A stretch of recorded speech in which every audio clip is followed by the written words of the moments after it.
poéticos calificativos se adecúan a la perfección a las famosas Islas Baleares. Naturalmente, son muy numerosos los signos del turismo de masa, especialmente en la bahía de Palma. Pero ya a pocos metros de los complejos hoteleros, la verdadera Mallorca muestra su auténtico rostro, con sus fiestas y sus antiguas tradiciones, sus pequeñas aldeas de pescadores.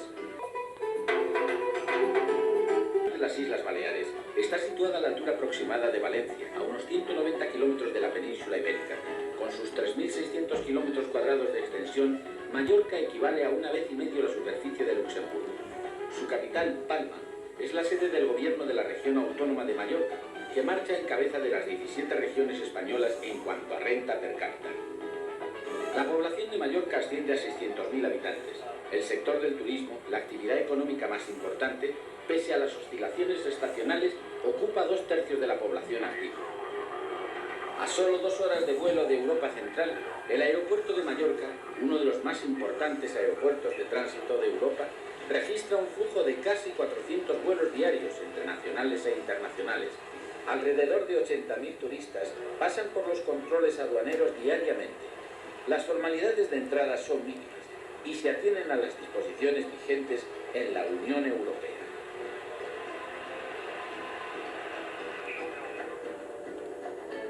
A quienes llegan con un viaje organizado, les espera un guía turístico de la compañía que les acompañará al hotel.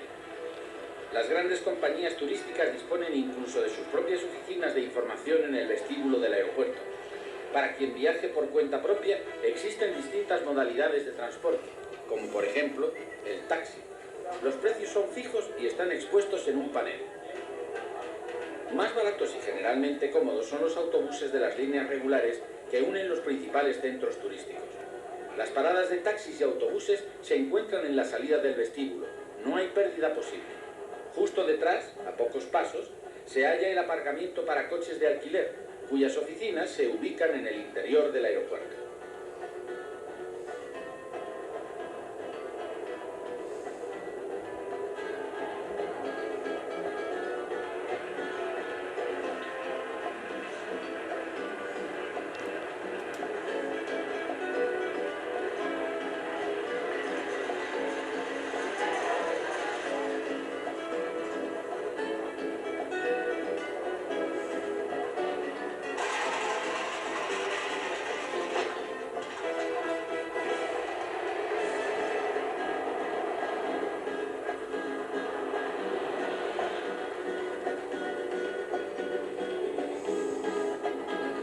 Cada vez son más los viajeros que prefieren desplazarse con su propio vehículo. Para estos, lo más aconsejable es tomar los transbordadores que parten de Barcelona, a los que se añaden, en los meses de verano, los que zarpan de Marsella o de Sète, otro puerto del sur de Francia. El viaje en barco dura unas 8 horas. Por fin, llegamos a Palma de Mallorca, la capital y el corazón cultural y económico de la isla. A la sombra de la misma se halla el Palacio Almudaina. Hoy, el paseo marítimo, el palacio se asoma. Con el telón de fondo de los modernos apartamentos se alinean embarcaciones de todo Carlos. Inmediatamente al lado del puerto náutico se halla el antiguo puerto pesquero. La pesca tradicional ha ido perdiendo la importancia que tuvo antiguamente. Los pescadores locales no pueden competir hoy en día con las grandes flotas o con la importación de pescado del continente.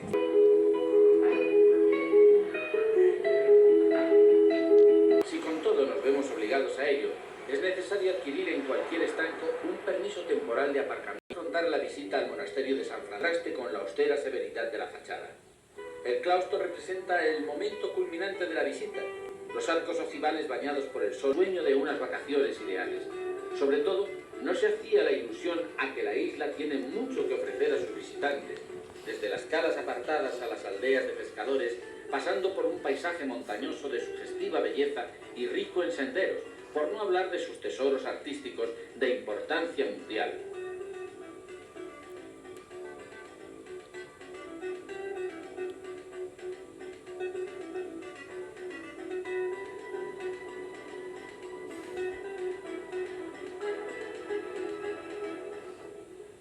A solo pocos minutos de la confusión de las playas, inmersa en un bosquecillo en las cercanías del monasterio de San Francisco, se halla la Iglesia Católica Alemana. Una visita recomendable no solo para los católicos de Mallorca, nos conducirá en primer lugar hacia el oeste, a lo largo de la bahía que desde Palma lleva hasta Cala Major y Puerto Portals, y más hacia el sur, hasta Magaluf. Después nos dirigiremos a Andratx y la isla Dragonera.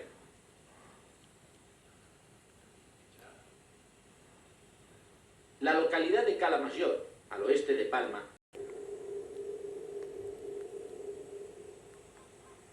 a lo largo de la costa sudoccidental, la prestigiosa zona residencial Puerto Portals. En su exclusivo club náutico se pueden contemplar embarcaciones millonarias venidas de todo el mundo, un ambiente comparable únicamente al de la Costa Azul. Podremos admirar con nuestros propios ojos a los habitantes del fondo del mar sin que nos moje ni una gota. De Mallorca, un submarino para turistas. Plazas. El submarino puede descender hasta 75 metros de profundidad y permite a sus pasajeros admirar de este modo el fondo marítimo.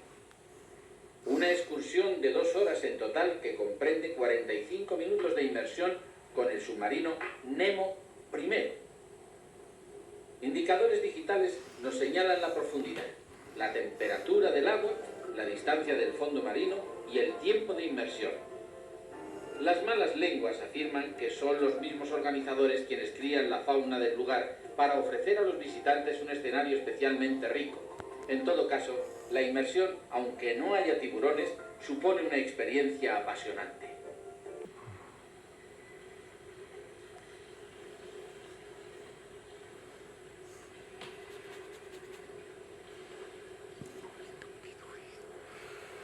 Menos emocionante, pero no menos sugestiva, es Andratx. Este pequeño pueblo situado entre montes conduce una vida tranquila, a la que apenas ha afectado el turismo. Puerto Andratx goza de la fama de ser uno de los puertos más hermosos del Mediterráneo, lo que por desgracia ha supuesto su veloz encarecimiento general. La escasez de playas no ha provocado una disminución de visitantes, cuyo número crece continuamente. Y es perfecto. Sea como sea, alcanza los 311 metros de altitud y se encuentra completamente deshabitada. Dragonera, que en el pasado fue propiedad privada, pudo abrirse al público gracias a una iniciativa de un consorcio de bancos. La intervención de los naturalistas impidió, sin embargo, la construcción de casinos y hoteles. Actualmente la isla es patrimonio estatal, lo que constituye otra señal de la nueva mentalidad que va imponiéndose en Mallorca. El oeste de Mallorca presenta sin duda algunos de los paisajes más sugestivos de la isla. La Sierra del Norte, que desde Andratx se extiende por Valdemosa, Dellà, Sóller hasta Pollença, se va apareciendo poco a poco al viajero desde accidentadas carreteras que discurren entre barrancos, profundas gargantas y antiguas aldeas. Por todas partes hallamos granjas donde en ocasiones especiales del año se celebran fiestas ligadas a el cual, junto al otro hotel Residencia, ha sido el escenario del rodaje de Unión solo desde el punto de vista económico, porque los numerosos hostales de una estrella suponen un auténtico consejo de amigos. Se encuentran en general en el casco viejo, instalados en antiguos edificios y a menudo son empresas familiares. Gozaremos de un ambiente auténticamente mallorquín. En sus correspondientes restaurantes podremos saborear además la verdadera cocina mallorquina. Una advertencia para los un breve paseo por las callejuelas de esta pequeña ciudad y una pausa reparadora septentrional de la isla se caracteriza por 2 grandes ensenadas, la bahía de Pollença y la de Alcúdia. Junto a ellas destaca la península de la Victoria, que se alarga 6 kilómetros en el mar hasta Cabo Formentor. La carretera que desde Sóller o desde el monasterio de Lluc cruza los montes para descender hasta la Calobra es un auténtico desafío, incluso para quienes no padecen vértigo. El invierno se transforma al secarse en verano en un umbrío sendero no libre de dificultad. Alcúdia es hoy una de las localidades turísticas más visitadas, sobre todo por ingleses y alemanes, y dispone de un amplio puerto. Otra razón de su popularidad es su enorme playa de arena de varios kilómetros de longitud. El fuerte viento que con frecuencia posee características totalmente distintas a la occidental, pero la misma gran variedad de paisajes. Las cartas náuticas señalan en los 80 kilómetros del tramo de costa que va de Calarratjana a Cabo Salinas la existencia de más de 200 bahías, denominadas calas, que se abren entre pequeñas colinas cuya altura oscila entre 5 y 50 metros. Sea como sea, nuestro viaje nos lleva de nuevo al interior, hacia Capdepera. Esta pequeña aldea resulta de interés debido al castillo de Capdepera. La pintoresca y antigua localidad conserva todo su aspecto medieval, situada en las faldas de una colina y los montes más bajos de la zona oriental, se extiende la fértil llanura central de la isla. Las localidades más importantes de esta zona, esencialmente agrícola, son Manacor, Sineu y Petra. Entre Palma y Manacor, en el pequeño pueblo de Acaida, se encuentran los talleres de la familia Gordiola, dedicados a la artesanía del cristal.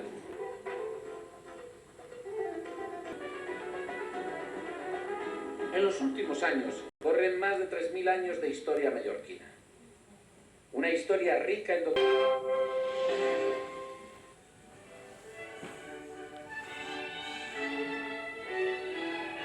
Creo no equivocarme al afirmar que en Roma he experimentado por vez primera lo que quiere decir ser hombre.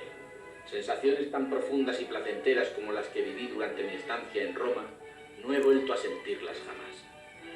Fue nada menos que Johann Wolfgang von Goethe quien describió con tanto entusiasmo la fascinante y vertiginosa belleza de la ciudad eterna. Roma debe su singular encanto a su variopinto papel como capital de Italia, centro de la Iglesia católica y punto neurálgico del arte europeo, sin olvidar su legendaria fundación a cargo de Rómulo y Remo. Como nos recuerda el mito, los hermanos fueron criados por la loba capitolina y más tarde llevados a las 7 colinas.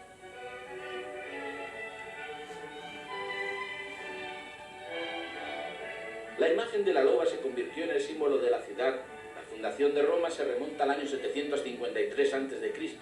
Pocas otras ciudades pueden compararse con esta, que cuenta con innumerables foros, templos, columnas, arcos de triunfo, iglesias y palacios, señales elocuentes de su secular historia.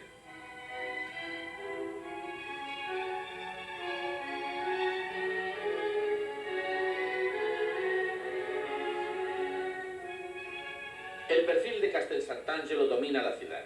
El actual museo surgió como mausoleo del emperador Adriano. El monumento a Víctor Manuel II, el primer rey de Italia, es desde luego un lugar de visita obligatoria. Pero su patrimonio artístico no es el único aliciente para los numerosos turistas procedentes de todo el mundo. Las calles donde se ubican los ateliers de los grandes diseñadores de moda acercan a sus visitantes al mundo de la alta costura. Inolvidables son los paseos nocturnos por la Plaza Navona. La mezcla variopinta de turistas, romanos, retratistas y músicos callejeros confieren a la plaza una atmósfera única y especial. Otra visita obligada es la del barrio más antiguo de la ciudad, Trastevere. Aquí desde la sencilla trattoria hasta el local más refinado nos hacen degustar las maravillas de la cocina romana.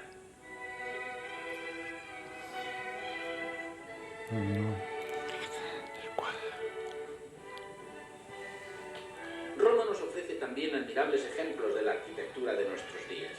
La construcción del imponente polideportivo, el Foro Itálico, situado justo al lado del río Tíber, que comenzó durante la época fascista, fue llevada a cabo solo después de la Segunda Guerra Mundial. En cualquier caso, Roma, no en vano llamada Caput Mundi, vértice del mundo, vive sobre todo de su historia. La Vía Appia es uno de los más antiguos e importantes caminos consulares de la Roma antigua. El Vaticano y el Papa hacen de Roma el centro de la Iglesia católica. Creyentes de todas partes del mundo acuden aquí para recibir la bendición de su santidad. El Coliseo, enorme edificio de forma circular, es otro símbolo de la Roma antigua. El anfiteatro Flaviano ofrecía entonces en su interior representaciones circenses. Hoy Roma es una ciudad moderna que entremezcla de manera brillante presente y pasado. A Roma se llega desde el norte a través de la A1, Autopista del Sol. La misma ciudad está dotada de una vía de circunvalación, el Raccordo Anulare, que la rodea y que agiliza el tráfico. Para utilizar la A1, como el resto de las autopistas, es obligatorio en Italia pagar un peaje a la salida de las mismas. El precio varía según el modelo de coche y la distancia del recorrido.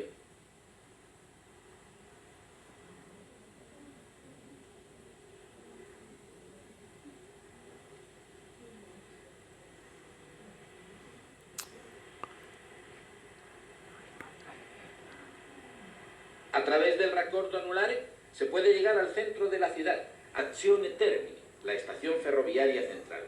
Con el metro se puede llegar rápidamente incluso a las zonas que están más alejadas de la ciudad.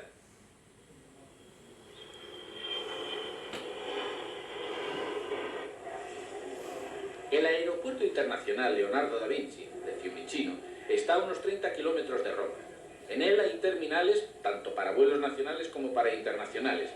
Autobuses y taxis llevan a los pasajeros hasta la estación central. En el aeropuerto se consiguen otros servicios útiles para los viajeros, reservas en hoteles, alquiler de coches, etc.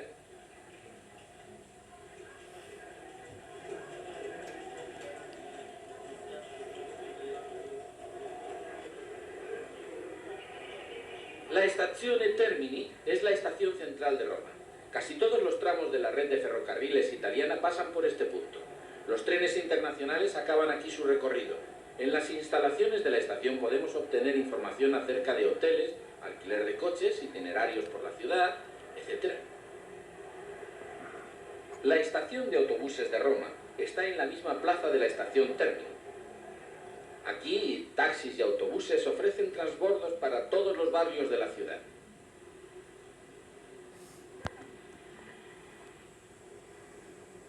La primera dirección útil para todo tipo de informaciones sobre la capital italiana es la de la Oficina Central de Turismo, Ente Provinciale del Turismo, Roma. Aquí se cruzan algunas de las calles más importantes: la Vía del Corso, el Corso Vittorio Emanuele y la Vía Nazionale, el lugar ideal para que dé comienzo nuestra visita a la ciudad.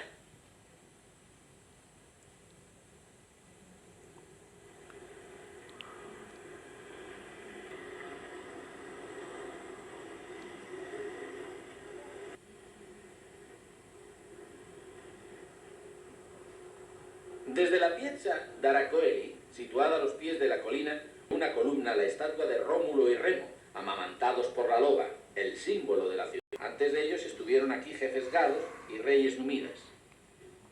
Hayan tenido realmente lugar ejecuciones de mártires. Miles de visitantes acuden a este arco de triunfo hasta Piazza Venezia. Tomamos el Corso Vittorio Emanuele, que nos llevará directamente hasta el Puente Vittoria y el Puente Sant'Angelo. El Vaticano es el corazón de la Roma cristiana, así como el estado más pequeño del mundo, con el Papa como jefe supremo y gobernante. Lo mejor es acceder a él por el Ponte Sant'Angelo, el Puente de los Ángeles, que conduce al castillo del mismo nombre. Ya desde el mismo puente, donde los vendedores ambulantes ofrecen sus mercancías, se goza de una sugestiva vista del castillo y del Tíber. Visible desde lejos por su imponente tamaño, este edificio circular se halla en las inmediatas cercanías del Vaticano. El castillo fue erigido en el siglo II como mausoleo del emperador Adriano. El nombre del Castillo de los Ángeles lo recibió del Papa Gregorio el Grande como parte de las rogaciones para acabar con una de las peores epidemias de peste que asolaron la ciudad. De ahí procede, según se dice, la estatua de un ángel en lo más alto del edificio que anuncia el fin de la pestilencia. Desde el Castel Sant'Angelo, pocos pasos nos separan del Ponte Vittoria. Detrás del puente se halla la Via Conciliazione, la imponente calle que nos conduce a la Catedral de San Pedro. Esta calle, en la que hoy se encuentran cafés, tiendas y oficinas de la Iglesia, recibe su nombre en recuerdo de la reconciliación entre el Estado italiano y el Vaticano, que tuvo lugar en 1929. En aquella ocasión quedaron sellados los acuerdos de Letrán que han regulado hasta hoy las relaciones entre el poder temporal y religioso. Al final de la Vía Conciliazione, aquí se encuentra la Plaza de San Pedro, una de las más hermosas e imponentes plazas del mundo.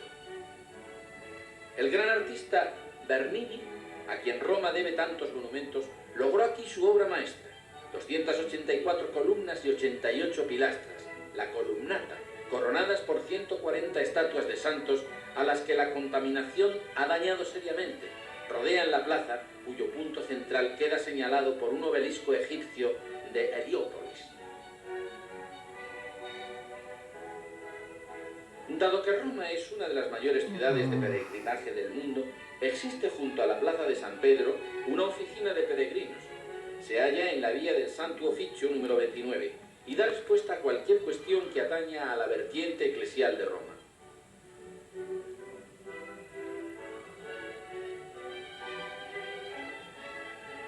La imponente columnata abraza la ancha plaza como dos extremidades. Qué mejor símbolo para la red de la Iglesia Católica extendida por todo el mundo. Dos fuentes adornan esta gigantesca pero armoniosa explanada, en la que se concentran cada día millares de turistas y de peregrinos. Delante de la Catedral de San Pedro los reciben las figuras de los apóstoles San Pedro y San Pablo. En la plaza, en torno al obelisco, reina la contemplación. Hombres de todas las edades, de todas las razas y de todas las naciones se dan cita en el regazo de la cristiandad católica. Sobre la puerta central de la Catedral de San Pedro se encuentra el Balcón de las Bendiciones. Uno de los momentos más sugestivos de nuestra estancia en Roma es sin duda la visita a la Catedral de San Pedro. Inmensas son sus dimensiones y la decoración de la mayor iglesia de la cristiandad. Desde siempre hubo aquí, sobre la tumba del apóstol San Pedro, un monumento conmemorativo y una basílica, pero el aspecto actual de la iglesia se remonta al siglo XVI. Los más grandes artistas de la época, como Bramante, Rafael o Miguel Ángel, tomaron parte en su construcción. Infinitas pinturas, esculturas y figuras alegóricas nos dejan admirados a cada paso.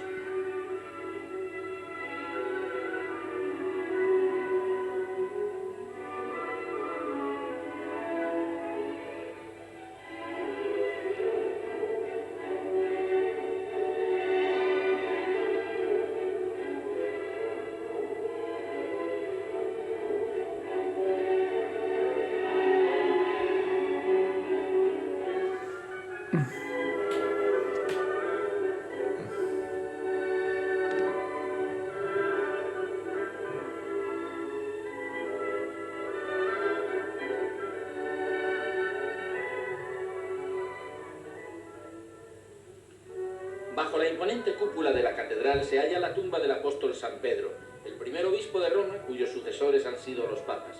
Sobre la tumba, en cuyo interior reposan los restos mortales del apóstol en una urna, se halla el altar papal. La basílica tiene capacidad para 60.000 personas. A poca distancia del altar, en el lado derecho de la catedral, se yergue la estatua de San Pedro, donde la mayor parte de los visitantes se detienen un momento. Algunos llegan incluso a tocar el pie de la figura sacra para implorarle una gracia especial. Hay mucho que admirar en el interior de esta iglesia. Entre otras cosas, la obra de Miguel Ángel más famosa en todo el mundo. Se trata de La Piedad, una de las obras maestras de juventud del genial artista. Esta escultura se halla en la Capella de la Pietà, justo a la derecha de la puerta de entrada. Innumerables personas han contemplado esta representación de María sosteniendo a su hijo muerto en su regazo.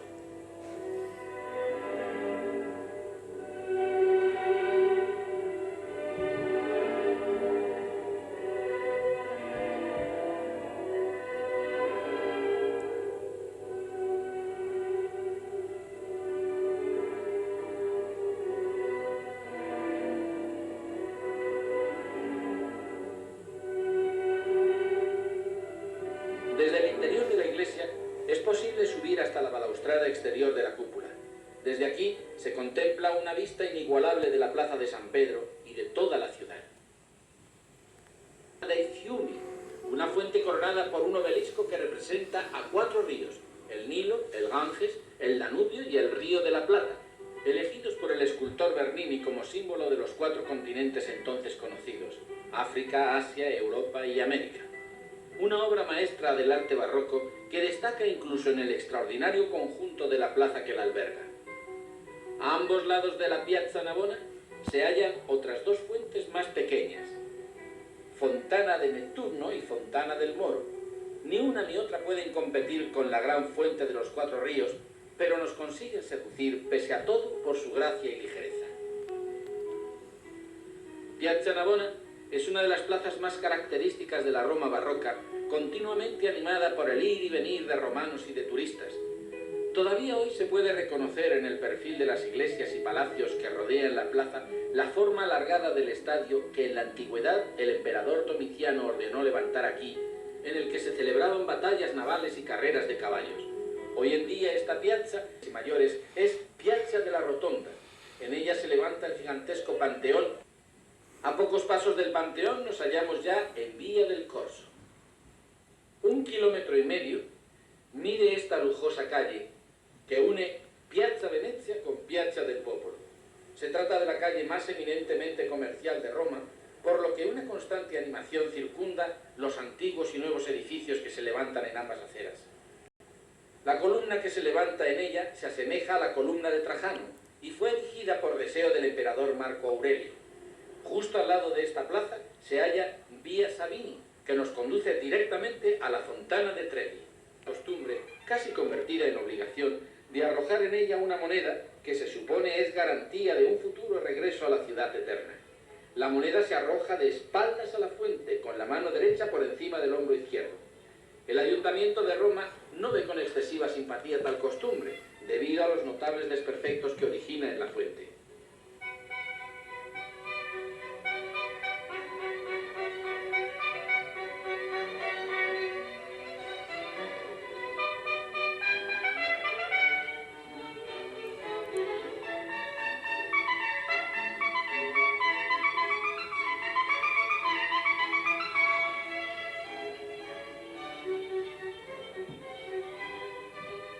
Volviendo a Vía del Corso, nos dirigiremos ahora hacia Piazza de España.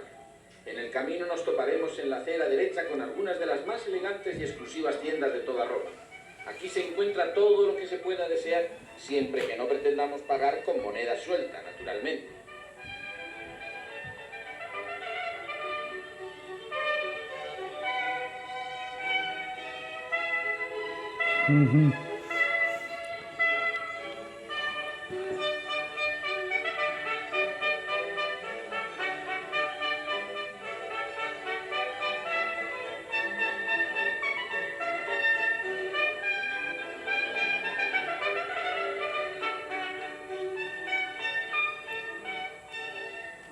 Por cierto, las monedas...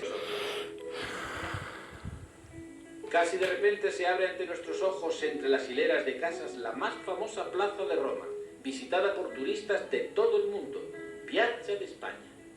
La elegante y vivaz escalera española atrae la atención del atónito visitante. Sus escalones, descansillos y terrazas forman un armónico conjunto del que también parecen formar parte las personas que la pueblan. Y es que nadie puede resistirse a reclinarse en sus escalones para hacerse una fotografía, para entregarse al dolce far niente romano o simplemente para maravillarse ante las bellezas del lugar. La iglesia de Trinità del Monte corona esta plaza, que sirve de marco a grandes y famosos edificios. En el pequeño triángulo que forma la Piazzetta Mignonelli se levanta una antigua columna que fue colocada aquí en 1856 como conmemoración del dogma de la Inmaculada Concepción de María. La Barazia, la fuente situada a los pies de la escalera española, sirve en los calurosos días de verano para que se refresquen romanos y turistas. Cuenta la leyenda local que la fuente se formó porque en el curso de un desbordamiento del Tíber, una barca fue atraída hasta la plaza por el agua. En los edificios de la plaza y en los de toda la zona, las tiendas de alta moda se mezclan con galerías de arte y anticuarios, pero también los hoteles, cafés, trattorías y bares contribuyen al esparcimiento del turista.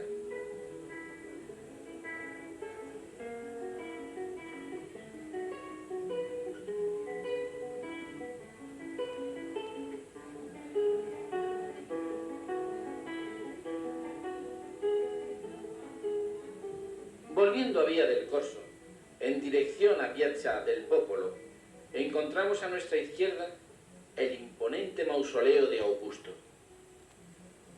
Cuenta la leyenda que su alma en pena permaneció encaramada a un árbol hasta que la iglesia... En el lado más estrecho de la ovalada plaza podemos admirar un conjunto de figuras que representan las 4 estaciones: primavera, verano, otoño e invierno.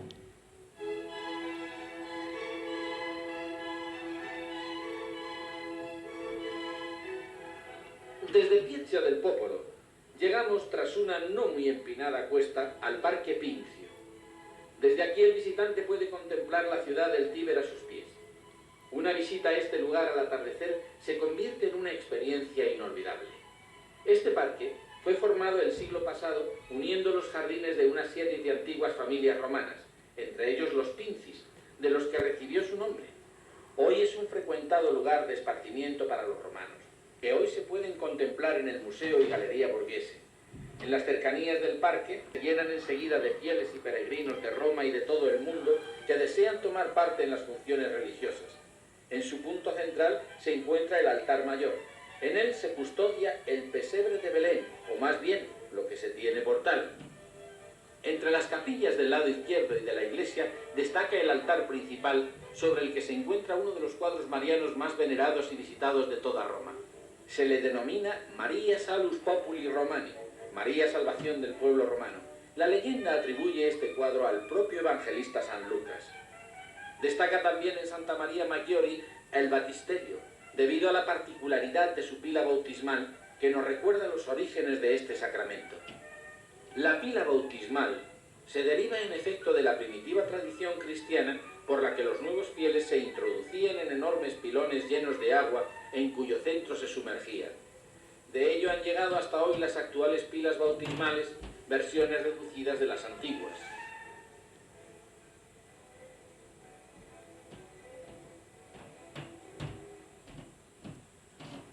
Volvemos en autobús o en taxi hasta Piazza Venezia y desde ahí por vía del Teatro Marcello hasta el Tíber. Bajo umbrías calles arboladas, llegamos hasta la isla del Tíber. Los romanos habían dedicado al dios Esculapio, cuyo símbolo es una serpiente, un templo y una zona sacra en la isla del Tíber. El primer hospital de Roma tuvo su origen allí. Todavía hoy sigue habiendo un hospital en la isla al que se llega a través del más antiguo puente de la ciudad, Ponte Fabrizio. Desde aquí podemos también realizar una excursión en barco por el Tíber para contemplar Roma desde esta insólita perspectiva.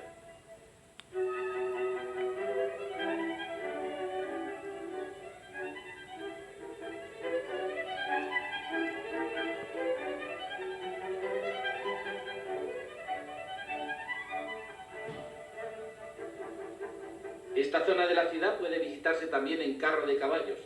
Desde los pies del Aventino, una de las 7 colinas sobre las que fue edificada la antigua Roma, se llega hasta el templo de Vesta y el templo de Fortuna Virile. Ambos son dignos de ser contemplados.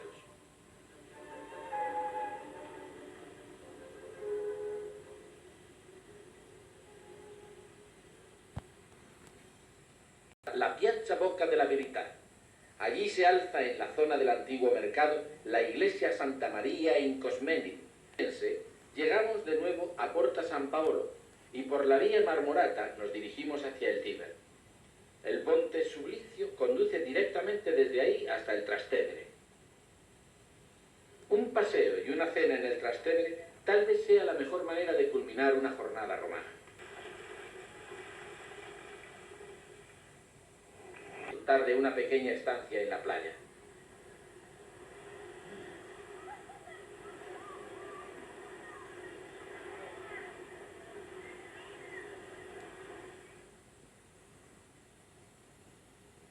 Recorriendo vía Cristóbal Colón y a través del barrio de Leur, volvemos de nuevo a las termas de Caracalla.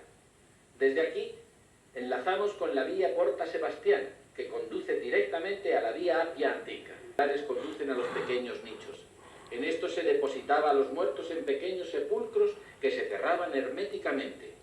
Un testimonio valiosísimo, sin duda, de la vida durante los primeros años del cristianismo. Ascatia, no solo a causa del buen vino, sino también por la frescura de sus colinas de viñedos